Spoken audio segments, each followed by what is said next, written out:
Hi friends, ఎలా ఉన్నారు? నేను చాలా బాగున్నాను. మీకు ఒక చిన్న కథ చెప్తానండి. ఒకరోజు ఒక ముసలాయన ఏం చేశాడంటే, ఒక రాత్రి సమయంలోని ఈ రోడ్డు మీద ఏదో వెతుక్కుంటూ కనిపిస్తున్నాడు అనమాట. ఏదో వెతుక్కుంటున్నాడు, ఏంటో ఇలా ఇటు వెతుకుతున్నాడు, అటు వెతుకుతున్నాడు, ఇటు వెతుకుతున్నాడు. అలా వెతుకుతూ ఉంటే అదే దారిలోని స్కూటర్లోని ఒక అబ్బాయి వెళ్తుంటే, ఏం తాత ఏంటి వెతుకుతున్నావు అంటే, ఇక్కడ నా డబ్బులు పోయాయి, అందుకని నేను ఇక్కడ వెతుక్కుంటున్నాను, అందుకని అవి కనిపించట్లేదు, వెతుకుతున్నాను అంటే ఆ అబ్బాయి కూడా చాలాసేపు వెతుకుతాడు.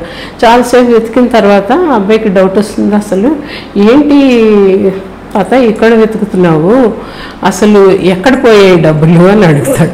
అడిగితేను అటు చూపిస్తాడు, అక్కడెక్కడో పోయాయి, అక్కడ చీకటిగా ఉంది కదా, అక్కడ చీకటిగా ఉన్న చోట కనబడవని, ఇక్కడ వెలుతురుగా, ఇక్కడ స్ట్రీట్ లైట్ ఉంది, ఇక్కడ వెలుతురుగా ఉంది కదా, వెలుతురుగా ఉన్న చోట వెతికితే కనిపిస్తాయి అని చెప్పి ఇక్కడ వెతుకుతున్నాను అని. అంటే ఇక్కడ వెతుకుతున్నాను అంటే అదేంటది, పోయిన చోట వెతకాలి కానీ ఇక్కడ వెతికితే ఎలా కనిపిస్తుంది నీకు? అదేనండి, మనం కూడా చాలామంది ఏం చేస్తూ ఉంటామంటే, సంతోషం లేదు, సుఖం లేదు అని చెప్పి ఏం చేస్తామంటే ఎక్కడెక్కడో ఏవేవో చెడ్డదారులు పడుతూ ఉంటాం. ఇంట్లో సుఖం లేదని చెప్పి ఏదో బార్లు వెనకాల తిరగడము, లేకపోతే సినిమాలకు వెళ్ళడం, షికార్లకు వెళ్ళడం, పేకాట్లు ఆడడం, ఇలాంటి పనులన్నీ చేస్తూ ఉంటామండి.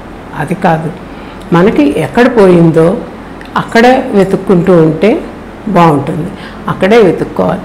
మాకు తెలిసిన ఒక అబ్బాయి ఉండేవాడండి. వాడైతే అకాడమిక్గా ఎంత బాగుండేవాడంటే, ఎంత బాగా చదివేవాడు అనమాట. వాడికి 10th క్లాస్లోని స్టేట్ ర్యాంక్ వచ్చింది, ఇంటర్మీడియట్లోని స్టేట్ ర్యాంక్ వచ్చింది. కానీ ఏమైందంటే ఈ ఎంసెట్ ఎగ్జామ్లోని 35,000 ర్యాంక్ వచ్చింది. ఐఐటీలోని అసలు చెప్పక్కర్లేదు ఆ ర్యాంక్. ఇన్ని మార్కులు వచ్చిన వాడు చిన్నప్పటి నుంచి ఇంత తెలివైన వాడికి ఏం జరిగింది?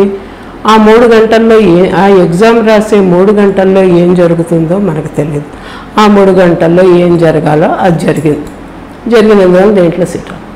కానీ ఆ అబ్బాయి చాలా తెలివైన వాడు. ఏం చేశాడంటే, అస్సలు నిరాశ నిస్పృహ అనేది ఏమి పొందలేదు. ఏ కాలేజీలో సీట్ వస్తే ఆ కాలేజీలో ఇంజనీరింగ్ చదివాడు. వాడు ఎలాగో అకాడమిక్స్లో చాలా టాప్ ఉంటాడు. అకాడమిక్స్లో టాప్ ఉన్నాడు. వెంటనే క్యాంపస్లో వాడికి ఉద్యోగం వచ్చింది.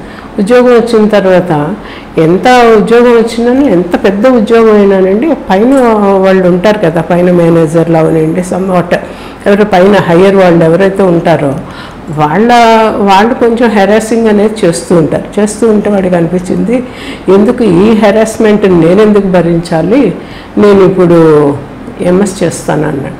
వెంటనే ఎగ్జామ్ రాశాడండి, వెంటనే క్లియర్ చేసుకున్నాడు, వెళ్ళిపోయాడు అక్కడ.